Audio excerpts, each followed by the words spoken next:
Olá, crianças! Na aula passada nós falamos sobre computadores e como eles funcionam. Na aula de hoje vamos tentar pensar um pouquinho mais sobre lógica de programação e contextualizar nosso cérebro para pensar como um computador. Bora lá?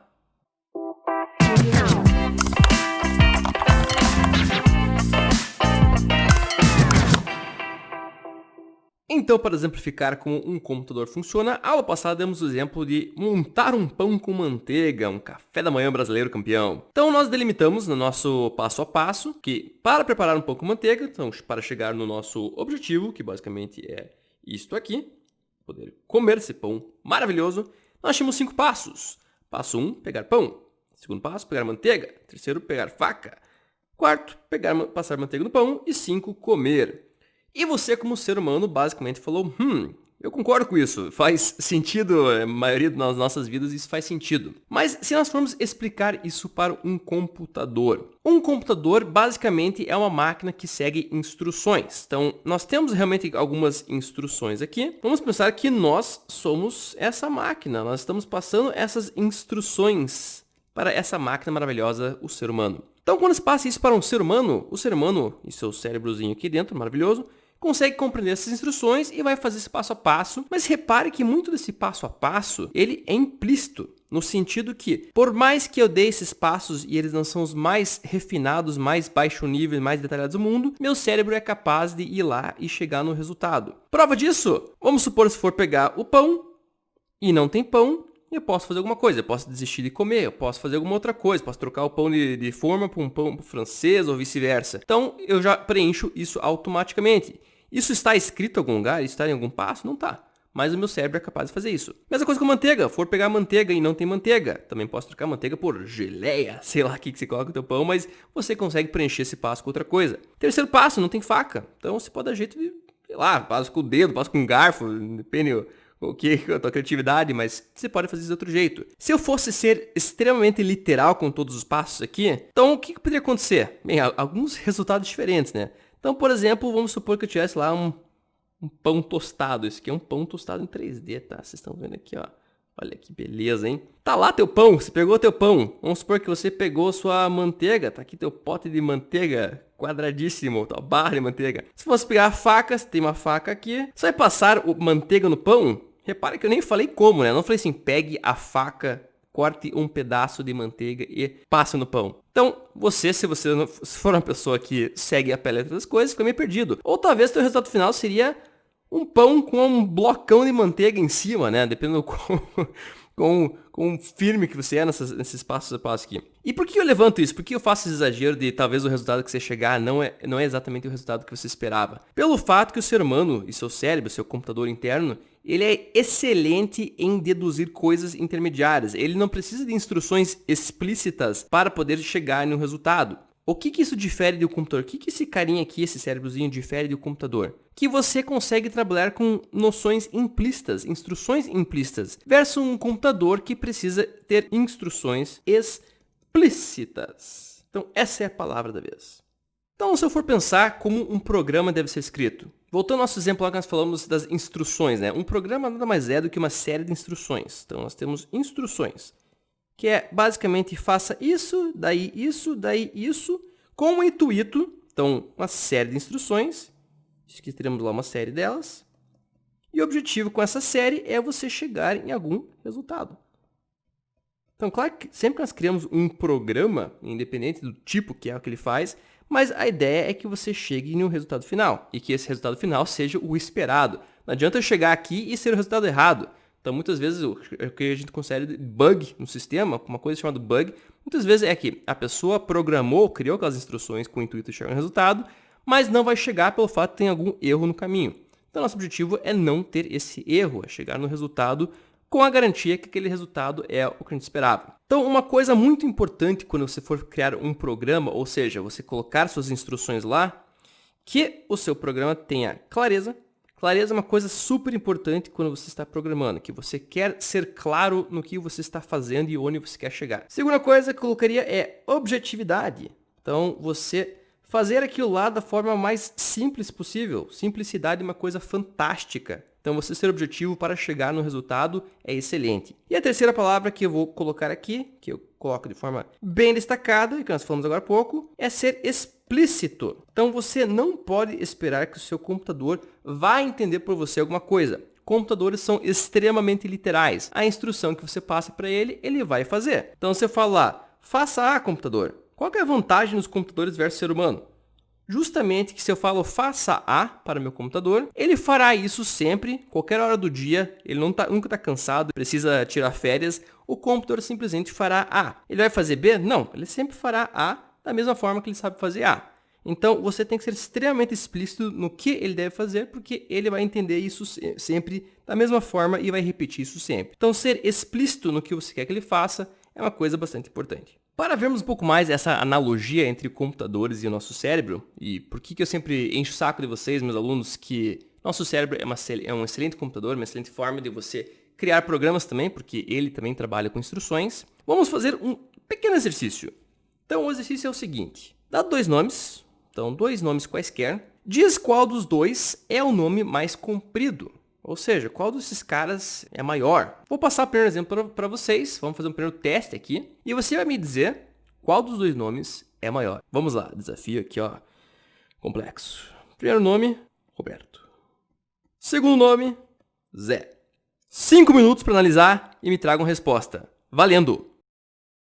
Maravilha, conseguiram pensar bastante aqui agora.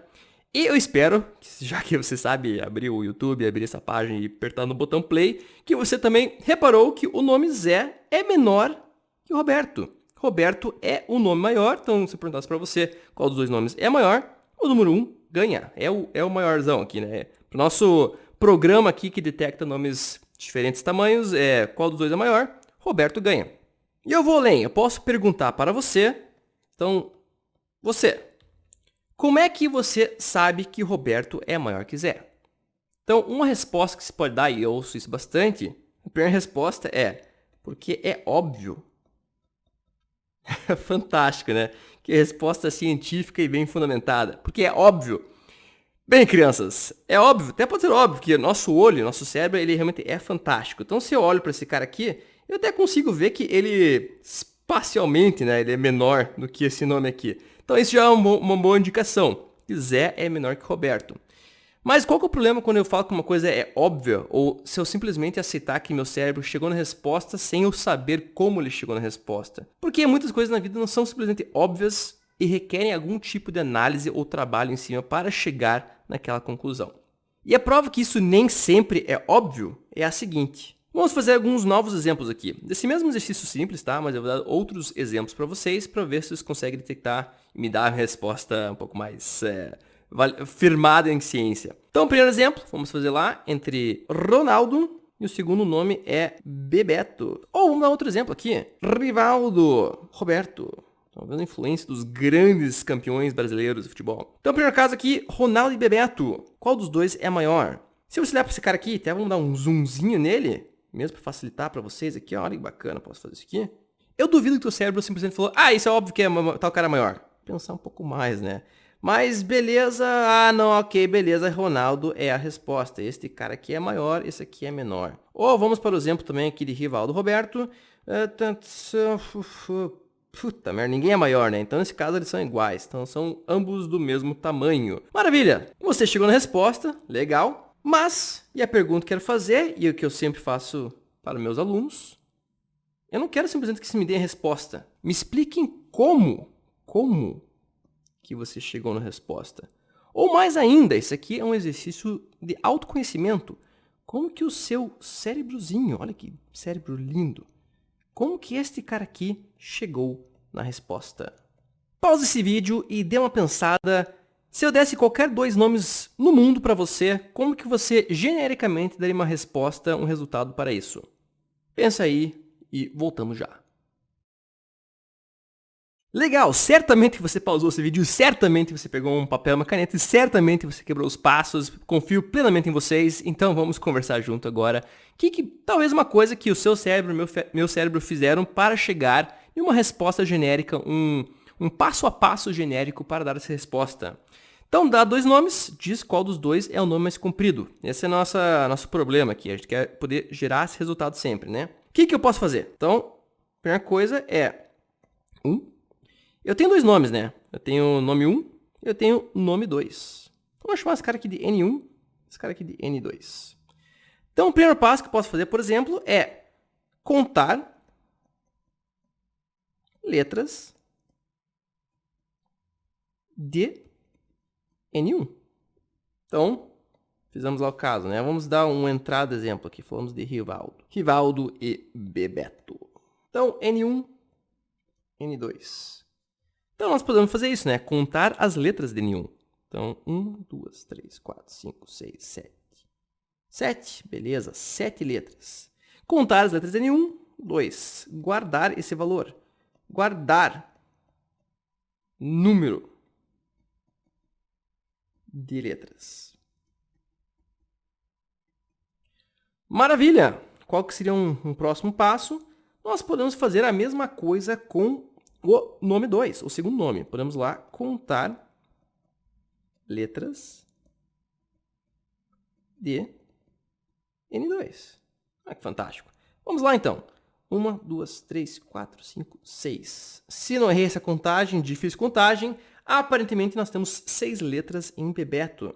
Então, vamos também guardar esse valor. Guardar número de letras de N2. Deixa eu ser explícito aqui, né? Vamos ser explícito.